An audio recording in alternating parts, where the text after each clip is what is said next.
Беречь и охранять окружающую среду и как правильно перерабатывать отходы. Экологический урок для школьников прошел в Махачкалинском образовательном центре развития. Занятия с ребятами провели представители Минприроды.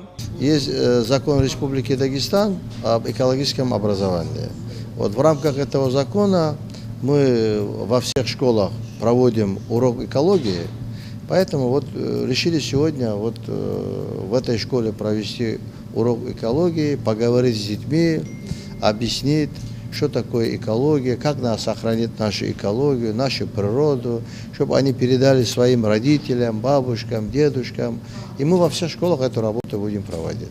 Ребята интересовались не только уникальными природными комплексами, но и выразили обеспокоенность за экологическое состояние республики. Также они рассказали о своих домашних питомцах, отвечали на вопросы министра, что такое охраняемые природные территории и заповедники. Это такие места, где сохраняются животные, и там нельзя охотиться. Они специально ограждены, и туда нельзя заходить охотникам. В ходе общения министр Набиюлла Карачаев рассказал детям о необходимости сохранять чистоту не только дома, но и на улице, заботиться о животных и в целом беречь природу.